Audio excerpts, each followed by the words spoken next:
ज्ञानी की कैसी परिणति है? क्या चाहिए ज्ञानी को? मुक्ति चाहिए? अरे मुक्ति नहीं चाहिए। मुक्ति नहीं चाहिए तो क्या चाहिए?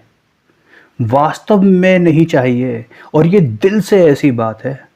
भले ही विकल्प करे, विचार करे, लेकिन हृदय में ऐसी बात ही है कि मुझे मुक्ति भी नहीं चाहिए। अरे मुक्त को मुक्ति कैसी? ये तो कलंक है, कलंक, कि मैं मुक्त हूं और फिर भी मुक्ति की वांछा कर रहा हूं। मुक्त को मुक्ति का अर्थ है कि अभी के अभी ये मुक्त नहीं है। अरे अभी के अभी मोक्षमयी ही है। मोक्ष क्यों चाहिए? अगर मुक्त नहीं है तो स्वयं कलंकित तो सिद्ध अभी के अभी हो गया। पहले बंध में था, बंधन में था, तो कलंक तो लग ही गया ना। अरे एक बार तो जेल चला गया, जेल का ठप्पा लग गया। भले अब आगे आजीवन नहीं जाए, आदत सुधार ले, लेकिन जीवन में एक बार तो कलंक लग ही गया। तो मुक्त की क्या मुक्ति होगी? जो त्रिकाल मुक्त है, सदा मुक्त है, उसकी मुक्ति का क्या सवाल है भाई? पहले ये तो बताओ कि जेल गया कौन था? जिसको कारावास हुआ ही नहीं, जो बंधा ही नहीं, वो मुक्त क्या होगा? जो कभी अशुद्धता ही नहीं, वो शुद्ध क्यों होना चाहेगा? न अप्रमत्त है, न प्रमत्त है, वो एक ज्ञायक भाव है। इस भांति कहते शुद्ध, पर जो ज्ञात वही तो वही है। इसलिए ये सारी बातें होते होते भी इन पर ज्ञानी का बल नहीं जाता, क्योंकि वो हमेशा अनुभूति में तो रहता नहीं है। कौन? ज्ञानी। छद्मस अवस्था की बात चल रही है। अब वो हमेशा अनुभूति में तो रहता नहीं है। अगर हमेशा अनुभूति में रहे तो वो केवली हो।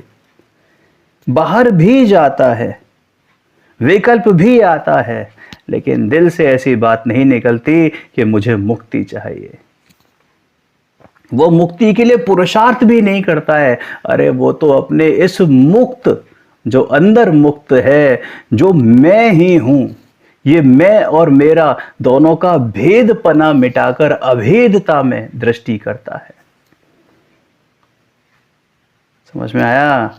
बाहर रहता है मतलब क्या? कि ये 7 तत्व, 6 द्रव्य, 9 पदार्थ, स्वयं पर का विचार, जो ये चलता है, ये तो चलता है। समझ में आया? अरे मुनिराज तक को ये विचार चलता है। 6वें गुणस्थान में भी तो शुद्धात्मा की ही महिमा रहती है। भले ही आहार विहार निहार चल रहा हो, उपदेश चल रहा हो, पठन पाठन चल रहा हो, लेकिन ये सब के सब गौण हैं और इतने हल्के फुल्के हैं, इतने हल्के फुल्के हैं कि जैसे आहार में जरा सी कोई बात हुई कि भग गए। अब तो 24 घंटे आहार का विकल्प नहीं आएगा। ऐसा विकल्प नहीं आएगा कि आज तो आहार हुआ ही नहीं। अरे निहारी को आहार कैसा, निराहारी को आहार कैसा? शुद्धात्मा में, लीनता में फर्क नहीं पड़ेगा। हर अंतर मुहूर्त में अंदर बाहर चलता रहेगा, क्योंकि वहां तो आनंद से पेट भरा है। ये इस आहार की जरूरत क्या है? और वैसे भी मैं तो सदा से निराहारी ही हूं। अरे ये सारी प्रक्रिया, ये सारे नाटक तो सिर्फ दिखावटी हैं। ये आहार विहार निहार, ये उपदेश, ये प्रवचन, ये लिखने का पाठ, ये समझाने का पाठ, भाव, ये सब के सब दिखावटी हैं। पता है इनकी वृत्ति कैसी होती है? हिरण जैसी होती है कि वो घास खा रहा हो, लेकिन जरा सी कोई आहट हो जाए तो तुरंत भाग जाता है, रफू चक्कर हो जाता है। और मुनिराज की यही स्थिति है। कोई दोष, कोई अंतराय थोड़ा सा भी दिखा तो वहां से चले जाते हैं, प्रस्थान कर जाते हैं। फिर भोजन की कोई चर्चा ही नहीं। तो लोग बाग बात करते हैं कि आज तो मुनिराज का आहार नहीं हुआ। अरे किसका आहार, कैसा आहार, अरे किसकी बात करते हो बापू, कुछ और भी है बात। अरे इतनी तीव्रता आनंद की होती है ना, इतनी तीव्रता आनंद की होती है उस काल में कि अब खाने का कोई विकल्प ही नहीं है। एक विकल्प जो था वो भी छूट गया। आहा, अरे मुनिराज तो प्रचुर आनंद भोजी होते हैं, आनंद के भोग को भोगते हैं, तो उनको ये आहार वगैरह की क्या चिंता है। हाँ ठीक है कि विकल्प शेष रह गया है, तो आ जाता है, आ जाता है, लाते नहीं है, आ जाता है, और जैसे आता है वैसे चला भी जाता है। हुआ हो ना हुआ हो, थोड़ी सी भी चिंता नहीं है, बिल्कुल भी चिंता नहीं है, बल्कि वो तो परीक्षा और करते हैं कि शुद्धात्मा में स्थिर होकर कई कई दिन तक उपवास कर लेते हैं। एक समय का आहार ना हुआ, भैया इतना समय शुद्धात्मा में लीन होने का और मिल गया, उपकार मानते हैं, उपकार मानते हैं। ऐसा नहीं करते कि गाजे बाजे के साथ सबको बोल दें कि साहब आज तो आहार हमें मिला ही नहीं, यहाँ के लोग ऐसे हैं वैसे हैं फलाने हैं ढिमाके हैं, कोई विधि संपन्न नहीं हुई। अरे ये मुनिराजों का स्वरूप नहीं है।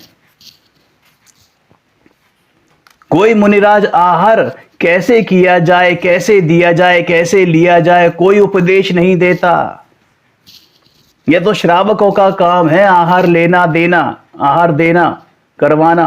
मुनिराज को तो विकल्प भी नहीं आता, बस उनको एक रंच थोड़ा सा विकल्प आता है कि इस शरीर के माध्यम से जब तक ये आयु कर्म पूरा नहीं है, ये पड़ोसी का ध्यान रखा जाए, मेरे साधना में कोई विघ्न ना पड़े। लेकिन वो शरीर को साधक नहीं मानते। साधक और साधना तो एकमात्र मैं ही हूं, साध्य तो मैं ही हूं। समझ में आया? ये विचार ध्यान, विचार ध्यान, चिंतन चिंतवन मनन, आहा, बस ये ही दो अवस्थाएं रहती है, बस ये ही दो अवस्थाएं रहती हैं। समझ में आया?